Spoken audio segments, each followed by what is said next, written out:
Welcome to HortTube. My name is Jim Putnam.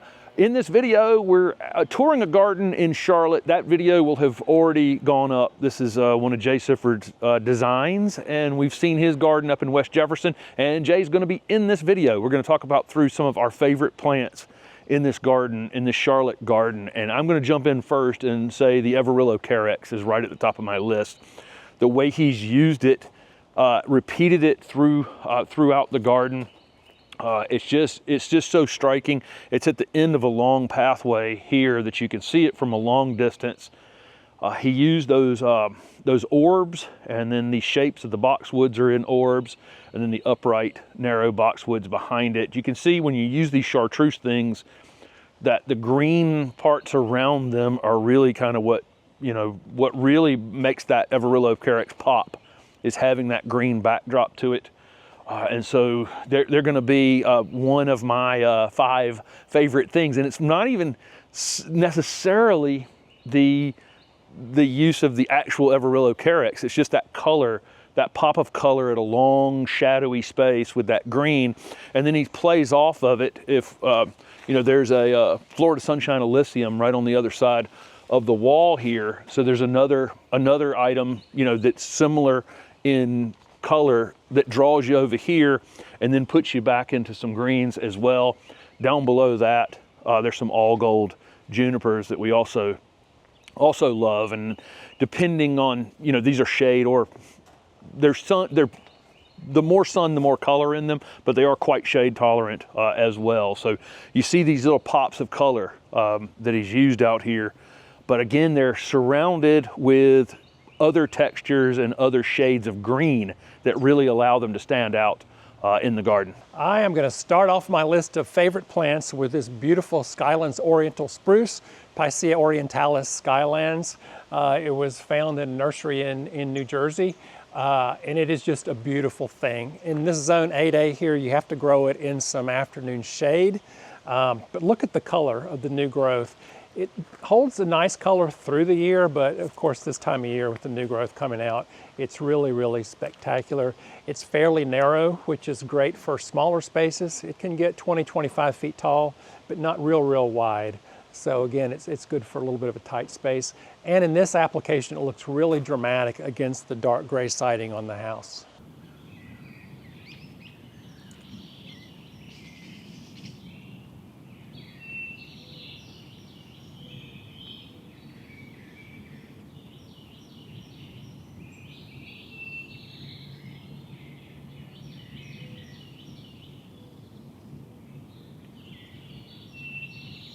The second plant on my list is definitely this feeling blue deodor cedar. We have one of these in the garden at the house. These can be shaped however you want to shape them.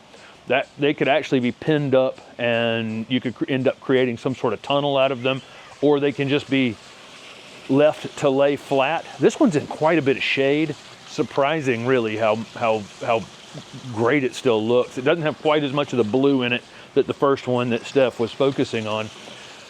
There's at least 5 of these that I've seen in the garden, and they're all dramatic, and they're great little corner pieces. Like the first one she was shooting, there's one a little further down the lane here. They look great with that Everillo Carex that I've already pointed out. But this one, with the waterfall coming out from under it, is just absolutely spectacular. They're great plants. Deodor cedars are tough. They're one of the plants that one of the conifers that we can grow in the South and really not have to stress about it, not have to try to figure out where to place it. They just, they kind of just want to be here.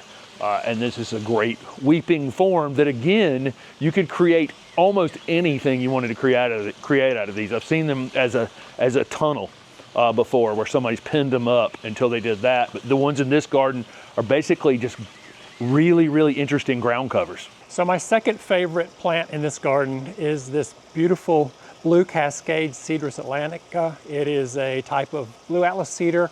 It doesn't need to be staked. Each one takes on its own form.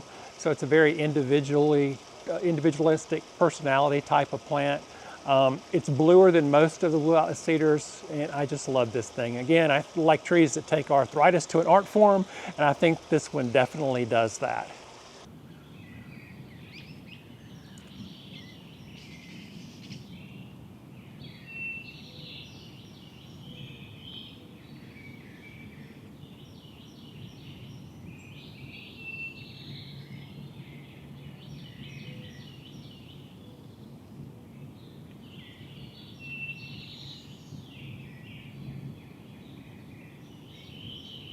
Next up on my list is this Ruby Falls redbud. As you can see, this is the purple version of our Golden Falls redbud that we have in the garden at the house.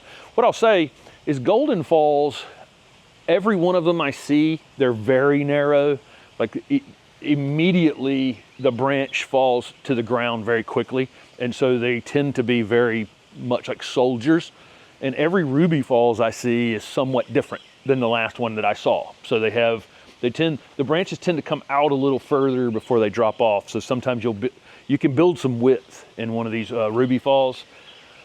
Again, they're super fast growing, just like our Golden Falls. So they require you to occasionally come in here and just bring them up off the ground a little bit. And they pretty quickly grow right back down to the ground. This is a plant, normally I'm talking about how to save money on plants, buying 1 gallon material. We like to watch plants grow, something that we actually enjoy, and so we don't have to jump out and get something that's full size. This is a plant though I'd go ahead and spend a little bit of money on to get one that's the height that you want it, because they don't really grow any taller than what you bought it at. So that's kind of key here, is there's no new growth coming up here.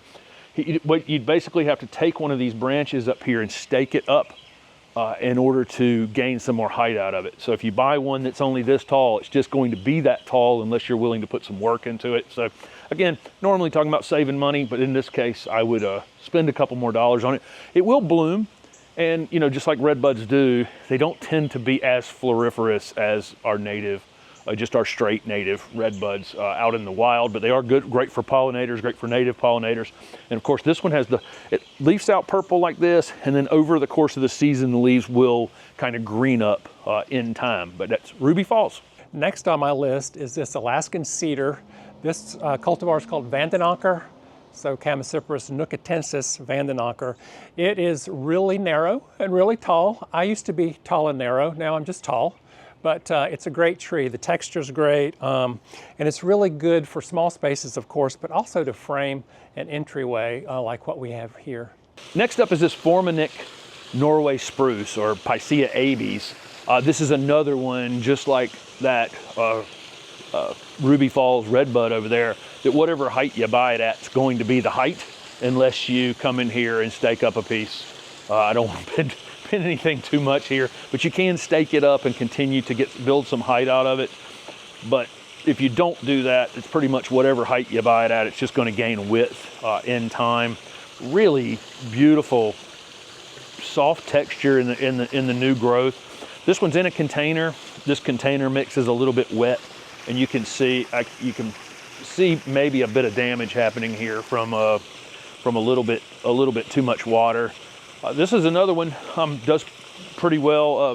Jay's pointed out that it does pretty well here in Charlotte, and so we might want to try one of these in the home garden as well, because this is the perfect kind of conifer for our 0.19 acre lot in Raleigh, where we can get a lot of, it's very dramatic, but it's not going to eat up a lot of space in the garden. Next on my list is this beautiful Ryusen Japanese maple. It is a true weeping Japanese maple, as opposed to what you normally think of. He is dark green throughout the growing season, turns yellow to orange in the fall, depending on the temperature and the year. This particular guy is elevated in here, so he's probably 6 feet tall, but he's probably 12 to 15 feet wide. He's been planted here for about 10 years. I tend to like to open these trees up when I prune them, just to give you little windows into the structure. So this one has a nice cave type of thing, and I really like how this big branch is coming down over this boulder. It's a great tree for being on a slope, because it just kind of gives you that waterfall effect coming down the slope.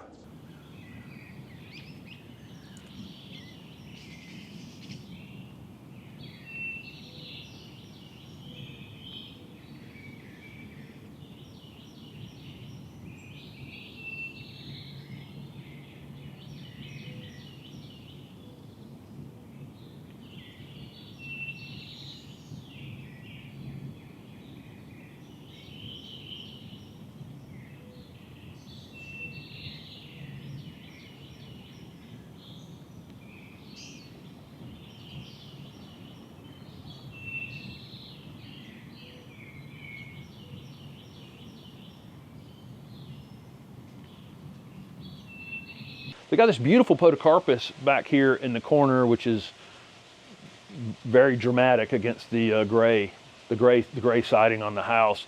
The podocarpus is definitely a southern conifer for sure, and we see these all over the South. If you go to Charleston, virtually every house is separated by a row of podocarpus like this. This is Maki, and you can shear this thing super narrow if you want to. It's the perfect plant to put in a corner like this one is, where you can get some height out of it, but it won't eat up a lot of ground space. Just great, tough conifers for the South. When new growth is coming on it, it has a slightly, lighter green color, and then it'll settle into, it's not super spiky, but it's also not, something you want to be, grabbing a hold of and giving a hug to either. Somewhere in between those two things. But we have the Roman candle podocarpus at the house that has the white new growth on them, and then you'll see some other named varieties and cultivars out in the world that have interesting growth habits. But Maki's a good one if you have a upright, narrow space for one. So last on my list is this beautiful contorted filbert, coreless, and it's just a cool thing. Again, I like trees that raise arthritis to an art form. So this tree has multi-season interest. When the leaves are gone in the winter, it has a beautiful, I don't know if you can tell, the structure on it, there you go, is just really cool. In the spring, it has catkins, which are like little yellow pollen tassels that hang down like Christmas tree ornaments. And then it has these beautiful pleated leaves during the warmer months of the year.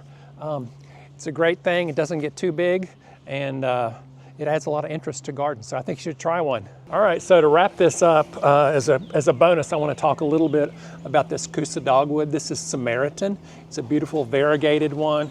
It's similar to wolf eyes. Wolf eyes is a little bit more curly in its leaf pattern.